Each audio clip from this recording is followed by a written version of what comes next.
এপলিনা টাইমিটলৈ স্বাগতম জনাইছো। এই মুহূৰ্তত এটা ডাঙৰ খবৰ লৈছো। অসমৰ বাহিৰত যদি কোনো লোকৰ মৃত্যু হয় তেনেহলে সেই মৃতদেহৰ দায়িত্ব ল'ব এতিয়া চৰকাৰে। ৰাজ্যৰ মুখ্যমন্ত্ৰীগৰাকীয়ে আজিৰ দিনটোত এটা ডাঙৰ ঘোষণা কৰিছে। অসমৰ বহু যুৱক যুৱতীয়ে বহিৰাজ্যত বিভিন্ন স্থানত তেওঁলোক কৰ্মৰত হৈ আছে। কৰ্ম সংস্থাপনৰ বাবে বহু দুখীয়া দৰিদ্ৰ লোকৰ পৰিয়ালৰ যুৱক যুৱতী বহিৰাজ্যলৈ কাম কৰিবলৈ যায় আৰু বহু পৰিয়ালৰ ল'ৰা ছোৱালী অধ্যয়নৰ বাবেও বহিৰাজ্যলৈ যায়। গতিকে যদি সেই ছাত্ৰ ছাত্ৰীসকলৰ সৈতে কোনো অনাকাংক্ষিত ঘটনা সংঘটিত হয় বা সেই কৰ্মৰত যুৱক যুৱতীসকলৰ সৈতে যদি আকস্মিক কিবা ঘটনা সংঘটিত হয় মৃত্যুক আঁকোৱালি ল'ব লগা হয় তেনেহলে সেই পৰিয়ালটোৰ মৃতদেহ ঘৰলৈ অনাৰ ব্যৱস্থা গ্ৰহণ কৰিব এতিয়া ৰাজ্য চৰকাৰৰ তৰফৰ পৰা। আৰু তাৰ বাবে ৰাজ্য চৰকাৰৰ তৰফৰ পৰা আজিৰ কেবিনেটত শ্ৰদ্ধাঞ্জলি আঁচনিৰ কথা ঘোষণা কৰিছে ৰাজ্যৰ মুখ্যমন্ত্ৰীগৰাকীয়ে। লৈছে মুহূৰ্তত টাইম 8ৰ দৰ্শকৰ বাবে ডাঙৰ খবৰ। অসমৰ বাহিৰত নিহত হোৱা লোকৰ দায়িত্ব ল'ব এতিয়া চৰকাৰে। অসমৰ বাহিৰত যদি কোনো লোকৰ মৃত্যু হয় তেনেহলে সেই দায়িত্ব এইবাৰ চৰকাৰে ল'ব। শ্ৰদ্ধাঞ্জলি আঁচনিত অনুমোদন জনাইছে এতিয়া কেবিনেটে। আজিৰ কেবিনেটে অনুমোদন জনাইছে এতিয়া শ্ৰদ্ধাঞ্জলি আঁচনিত। অসমৰ বাহিৰত কৰ্মৰত লোকসকলক লৈ ডাঙৰ ঘোষণা কৰিছে মুখ্যমন্ত্ৰীগৰাকীয়ে। বহিৰাজ্যত অসমীয়াৰ মৃত্যু হলে চৰকাৰে ল'ব দায়িত্ব। বহিৰাজ্যত অধ্যয়নৰত ছাত্ৰ ছাত্ৰীৰ বাবেও এই আঁচনিত অনুমোদন জনাইছে ৰাজ্য চৰকাৰৰ তৰফৰ পৰা। চৰকাৰে সসন্মানেৰে স্বগৃহলৈ আনিব মৃতদেহ। আজিৰ দিনটোত মুখ্যমন্ত্ৰীগৰাকীয়ে এই বৃহৎ ঘোষণা কৰিছে। অসম চৰকাৰে মুকলি কৰিছে শ্ৰদ্ধাঞ্জলি আঁচনি। অসম চৰকাৰৰ তৰফৰ পৰা শ্ৰদ্ধাঞ্জলি আঁচনি মুকলি কৰি দিয়া হৈছে। এইসকল লোকৰ বাবে অসম আৰক্ষীৰ বিশেষ বিভাগে কৰিব চোৱা চিতা। অসম আৰক্ষীৰ বিশেষ বিভাগে কৰিব চোৱা চিতা। এনে অনাকাংক্ষিত বিপদত পৰিলে আপুনি ডায়েল কৰিব 112 নম্বৰ মুকলি কৰি দিয়া হৈছে 112 আৰু এই নম্বৰটোৰ জৰিয়তে সুবিধা লাভ কৰিব এতিয়া অসমৰ লোকসকলে। অসম আৰক্ষীৰ বিশেষ বিভাগে ল'ব এই ব্যৱস্থা ঘোষণা কৰিছে মুখ্যমন্ত্ৰী ডক্টৰ হিমন্ত বিশ্ব শৰ্মাই। আমি পুনৰ জনাইছো ৰাজ্যবাসীৰ বাবে এয়া ডাঙৰ খবৰ।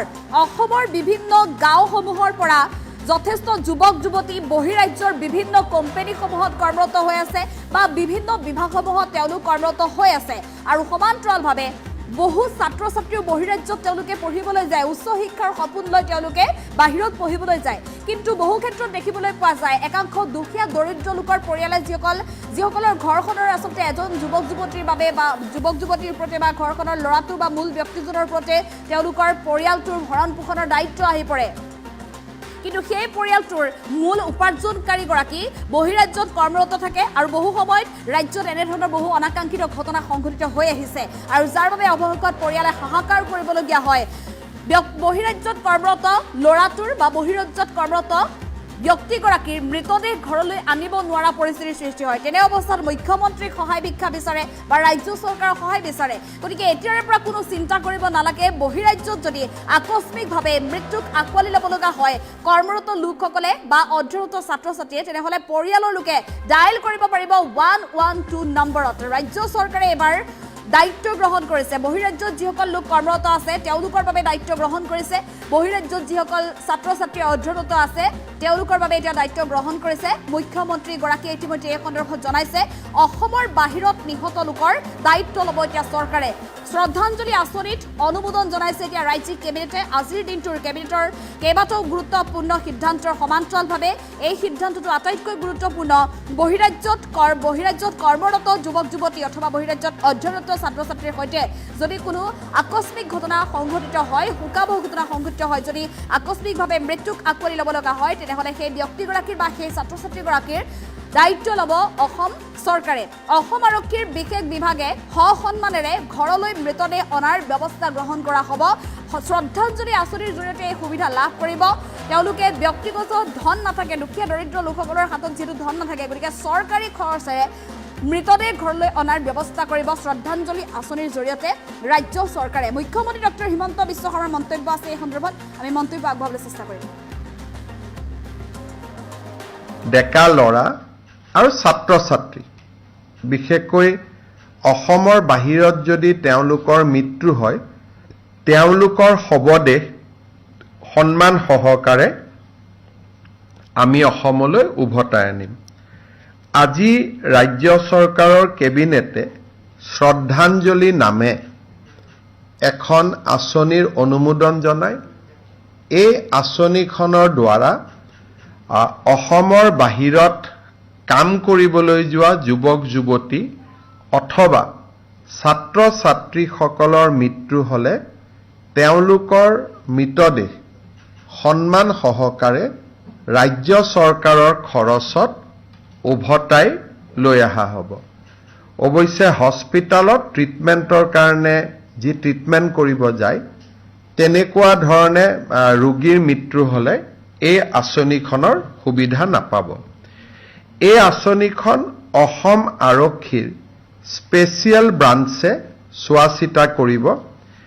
এই বছৰ আমি আঁচনিখন নোহোৱাকৈ প্ৰায় 15টা এনেকৈ মৃত শৰীৰ অসমলৈ উভতাই আনিছিলোঁ, কিন্তু এতিয়া 112 নম্বৰত গাৰ্জেনে ফোন কৰি দিলেই SBয়ে ডিটেইলছ গ্ৰহণ কৰিব আৰু স্পেচিয়েল ব্ৰাঞ্চৰ এজন DIGৰ এই দায়িত্ব থাকিব।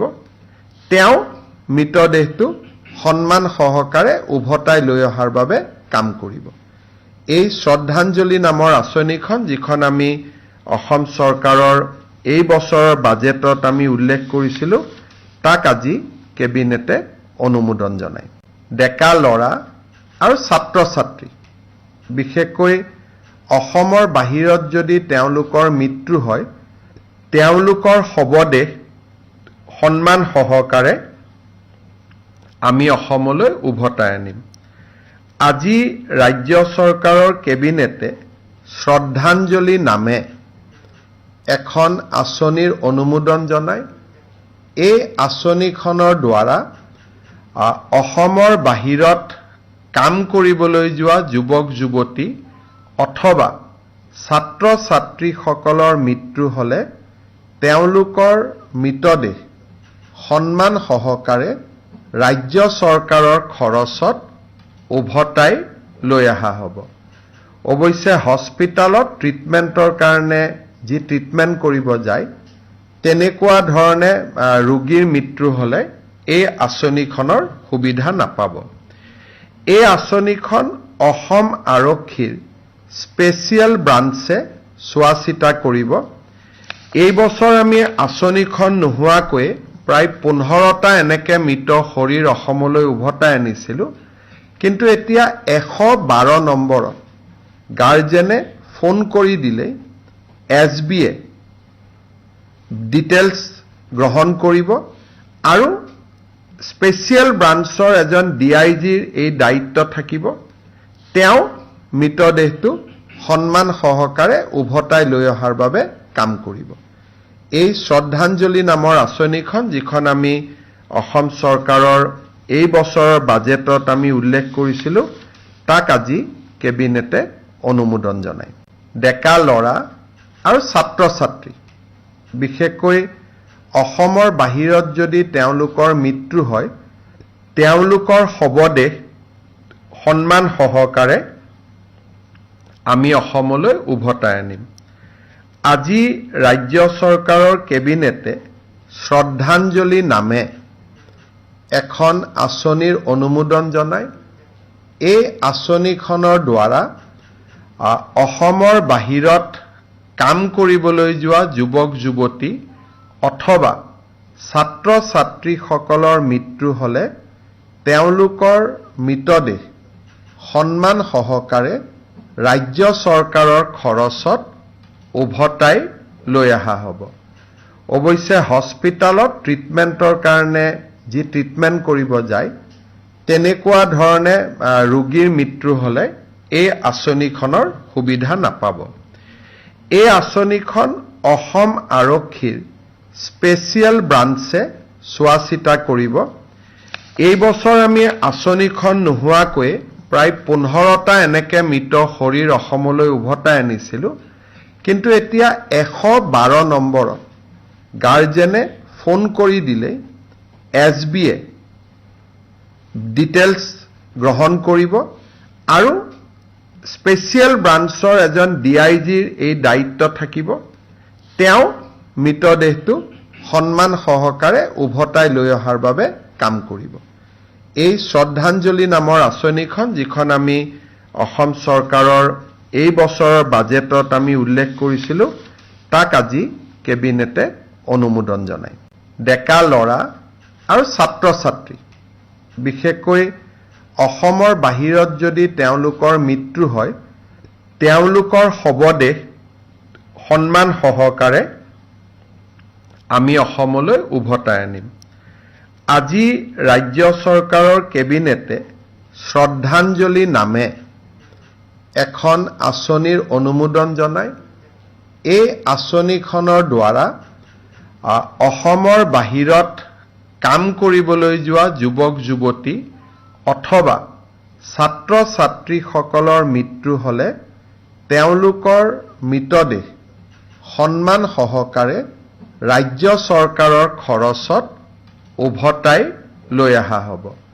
অৱশ্যে হস্পিটালত ট্ৰিটমেণ্টৰ কাৰণে যি ট্ৰিটমেণ্ট কৰিব যায় তেনেকুৱা ধৰণে ৰোগীৰ মৃত্যু হ'লে